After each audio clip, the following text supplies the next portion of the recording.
welcome back to the channel. It has been a while. I've been away for the last 10 days. I visited Romania with my friend and spent a little bit of time there, enjoying the sun, enjoying the food, and we rode the Transfiguration in my friend's BMW.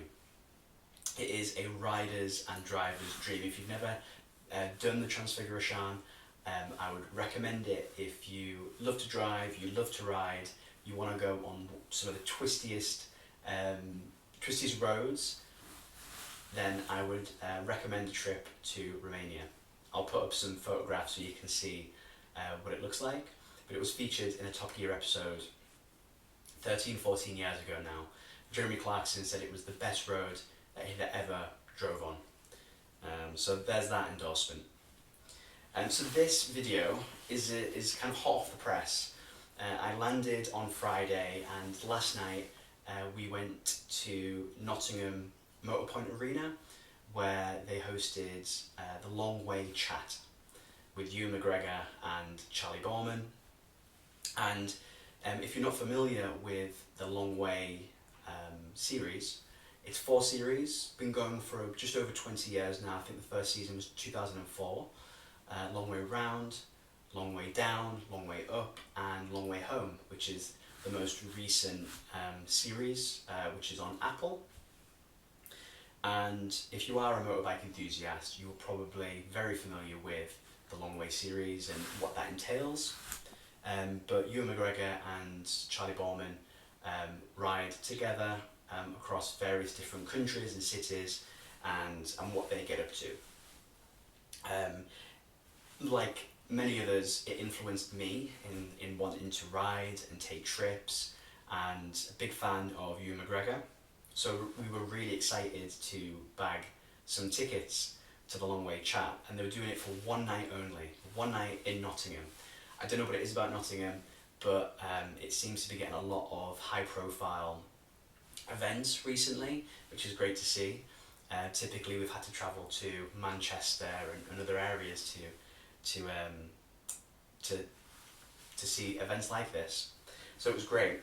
I've got various notes that I took throughout the show, so if I'm looking down and referring to notes, do forgive me, but like I said, this is coming hot off seeing it just last night, so I've been putting my thoughts together and what I thought of it. And you know, if you wanted to get tickets but didn't, this would be maybe a good opportunity to find out whether you missed out on anything. Just before I begin though, I'm really excited because if you've seen my previous videos, you know I've had some issues with the DJI mic, and maybe it's the camera, maybe it's the microphone, still trying to figure that out. But in the meantime, I wanted to figure out a way to record better sound from the motorbike itself, the exhaust, and I came across a recommendation for the Zoom H2N microphone, which is this. I picked it up second-hand for not a lot of money, and that's what I'm using to record this video. So I'm going to be interested to see actually what the audio is like. But I've seen a few videos and that are using this microphone, and so far I've been very impressed by what I've seen. So the intention is to go out on a proper ride and use the Zoom mic, and I'll post my findings there as well. The weather is a bit turbulent. I've come back from 28-29 degrees sun to what looks like it's going to rain, and having a chrome bike that I don't have a garage for yet, I can't take it out without it getting absolutely soaked and not being able to dry it, so that's why I'm indoors. Right, moving on to the Long Way Chat and thoughts. So it was quite a busy, it was quite a good turnout, several thousand people. Belstaff, Triumph, Red Wings were all very well represented that evening. I think you could tell who the bikers were. It definitely attracted a certain type. Now the set itself, and I've got some photographs and I'll put them up as I talk. For obvious reasons, I didn't record much, if at all, because you know, it's annoying for everyone else to see a phone screen lit up, and it's just not what we do. So I've taken a few photographs. I'll pop them up so you can see kind of what the set was like and what the vibe was like. So the set itself was quite sparse. It had a lot of Chesterfields and a rug. It was effectively equipped to look like the workshop, and the chat itself was moderated by the producer and director of the shows, which was David and Russ, who, if you've watched the shows, you'll know who they are straight away. So it was moderated by them. They were timekeepers, and they said that they made the set look like a workshop that they've planned these various different rides through. Started late. It was meant to start at 7:30. But didn't get going really till 7:45, and Russ and David came out about 7:45 and said, "Look, we're really sorry, but Ewan and Charlie are lost." And then it cut very quickly to them riding in to the stage on their Moto Guzzi and BMW that they used in the long way home. So I'm not sure if they were genuinely lost and that was the reason for starting late, or whether that was part of the show. I was a little bit confused. But anyway, them arriving on their motorbikes was a very cool way to arrive, and the bike stayed on stage throughout the show, and during the intermission you could go up and take photographs of the bike. It was absolutely packed, so I didn't get a chance to, but they look just as nice in person as they do on the show. So once Charlie and Ewan did arrive, they sat down and ran through a lot of long way round type of information. So they initially spoke about the bikes that they wanted to use, which were KTMs, which if you've watched the show, you'll know that was a big source of frustration when KTM refused to give them the bikes, and then they went to the BMWs. The KTMs were Charlie's idea. He was adamant that he wanted KTMs, but the BMWs apparently were Ewan McGregor's idea. They also tested Suzuki's and Hondas. They were also considered, but they didn't go into much more detail than that, what specific models or anything they were looking at. They then went on to talking about their background in riding and when they started riding, and both of them were about 6 to 7 years old when they first touched a motorbike, and they kind of got the bug very early on. Ewan mentioned that he had a 4-stroke 100cc Honda, which was his first bike that he remembers getting, but he hasn't been able to source one since. But a Moto Guzzi, which they showed a photograph of, was his first proper big boy bike. On the long way round inspiration, Ewan McGregor said there's a book called Jupiter's Travels, which was the inspiration for the long way book. The long way round series. It's by an author called Ted Simon, and I'll put a picture of the book in the corner there so you can have a look at that yourself.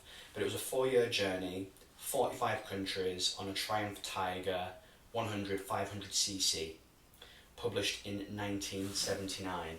So I think I'm going to pick that book up and just see what the inspiration for that was. And I love Triumph, as you can tell, so I'm hoping that will be a good read.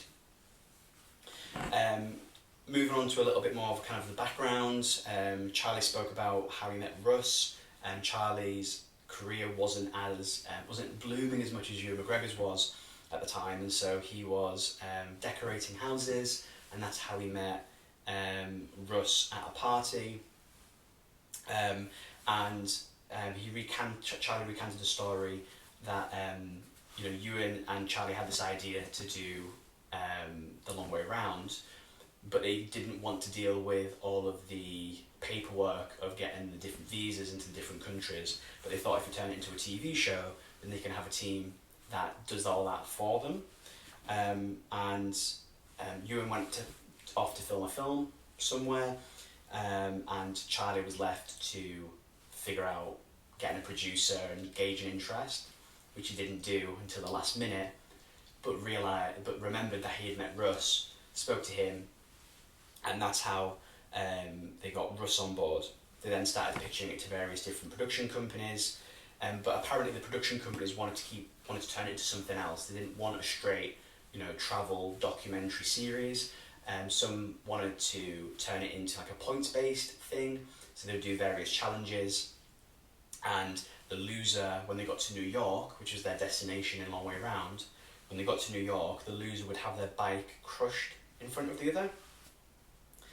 So I'm quite relieved that they didn't go down that route. I don't think it would be it's not nearly as genuine, and if you like The Long Way Round and the Long Way series, there's always that authenticity which comes through, which is really enjoyable. I don't think you'd have got that if it was all points based. So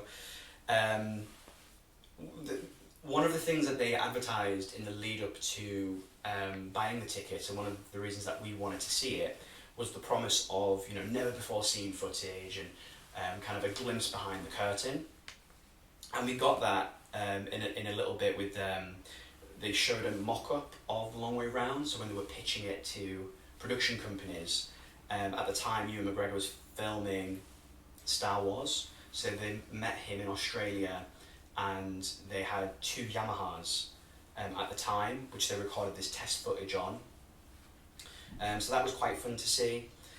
They asked an Australian channel, Channel 7, David said it was, whether they'd be interested in picking up the show. And apparently the executive there watched this test footage and just said, if you want my honest opinion, it just looks like 2 wankers on motorcycles. So they didn't pick that up, but they later regretted that, I would imagine.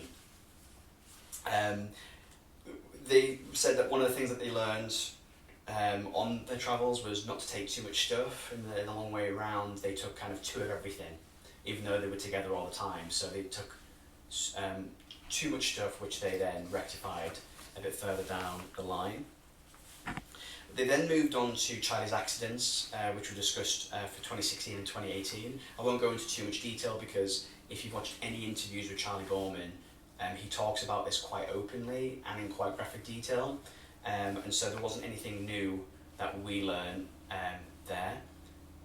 Horrific, and hats off to him for getting back on the bike. But yeah, again, they recounted some of the accidents.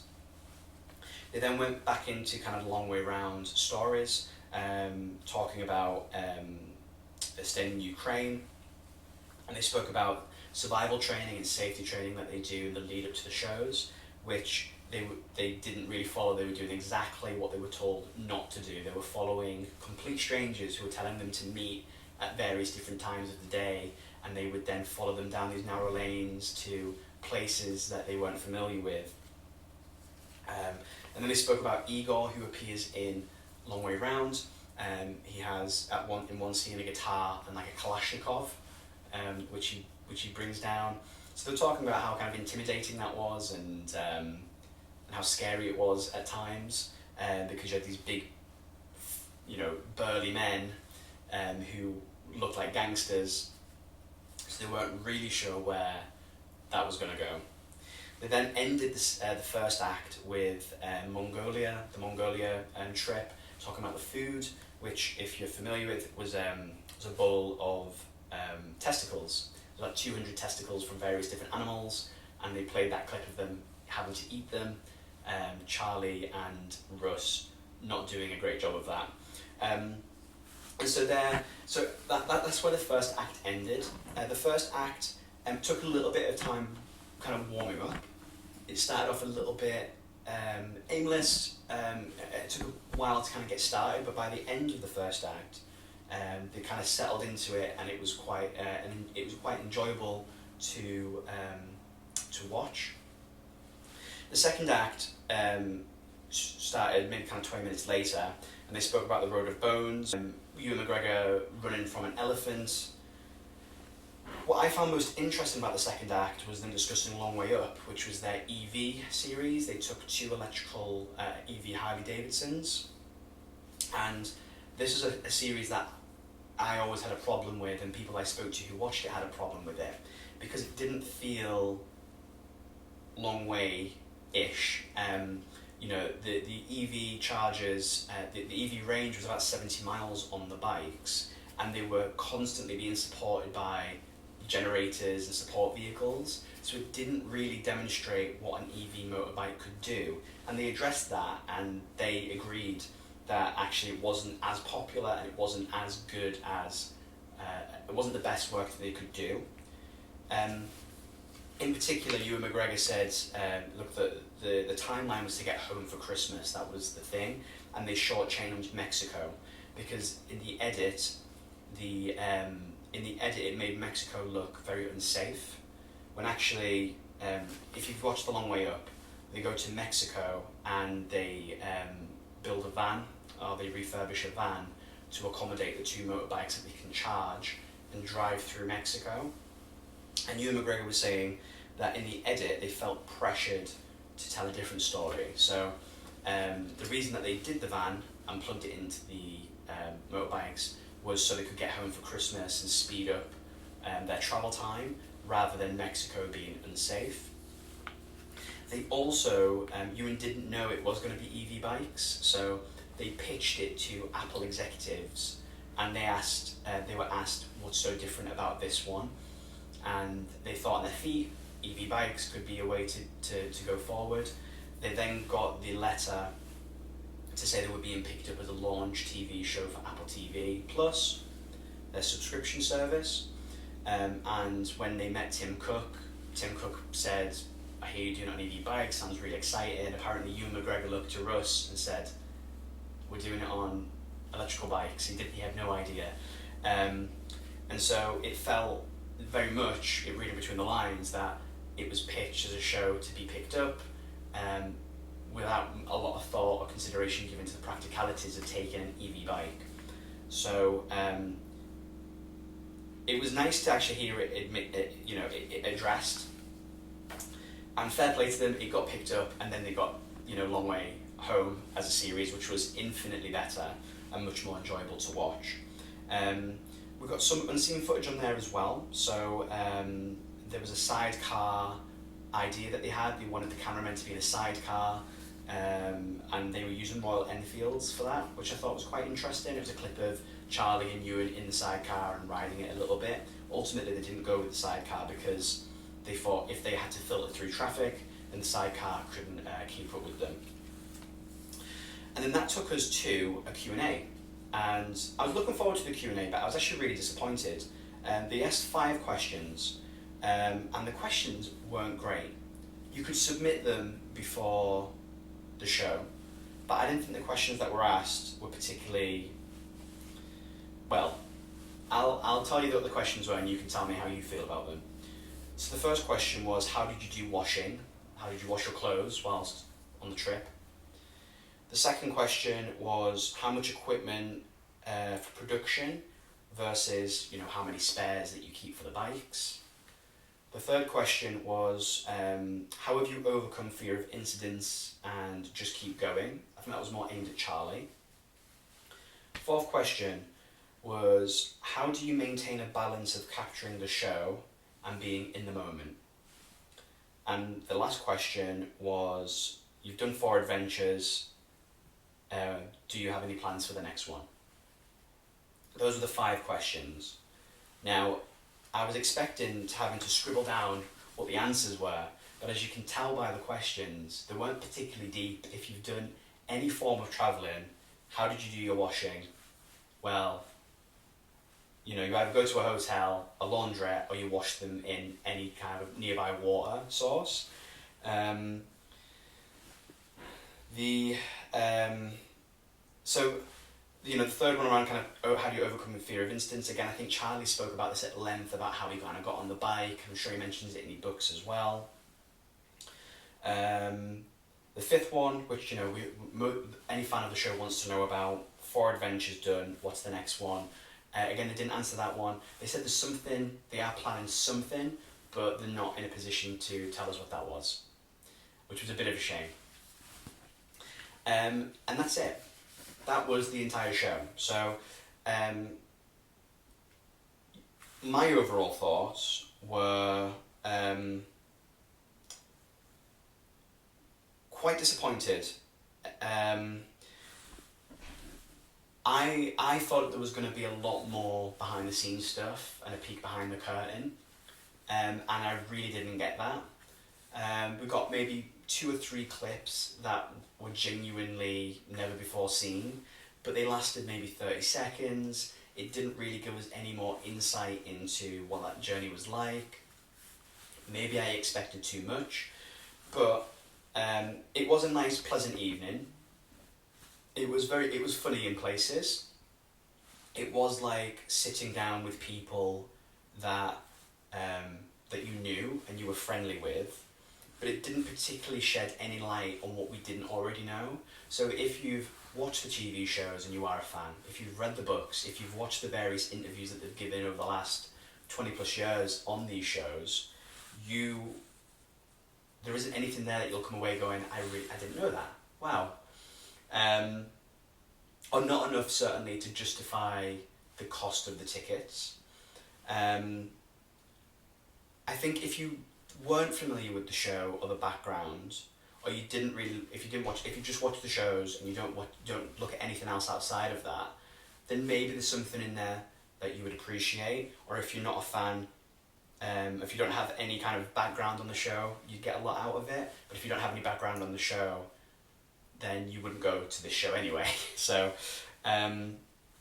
it was very tame, it was very nice, it was very pleasant, but full disclosure, we paid for hospitality tickets, and those tickets were £130 each, and there was 4 of us. And so I didn't feel personally that it was worth £130. If the tickets were maybe £50, £60, I think I would have been okay. But I feel a little bit shortchanged. And I think if you are a fan of the show, I don't think you would have got a lot out of it other than seeing Ewan McGregor and Charlie a bit closer than you would have through a TV. I'd be interested to know what the bike shed talk was like. They said they did a bike shed talk as like a warm-up to about 200 people. So I'd be interested to know how similar that was to what I heard. So there we go. That is the Long Way chat. One night only. That's it done. Still a fan. If you've never watched the Long Way shows, I would recommend them. They're a lot of fun to watch. And if you do want an excuse to start learning to ride a motorbike, then those are really good shows to watch. So there we go. If you are watching this and you were there that evening, I'd be interested to know what your thoughts were. Again, maybe I expected too much. If you want to know anything else about the show, maybe it's something that I've missed off, then let me know. I'm happy to answer any of those questions. But back to hopefully regular scheduled programming. I've got a few videos that I'm working on that I'm looking to get posted over the next couple of weeks that I'm really excited about. I've got a feeling the weather is going to change very soon, which I'm very sad about. So I'm going to try and get on the bike a lot more. So thank you very much for watching. Have an amazing start to the week. Speak to you soon.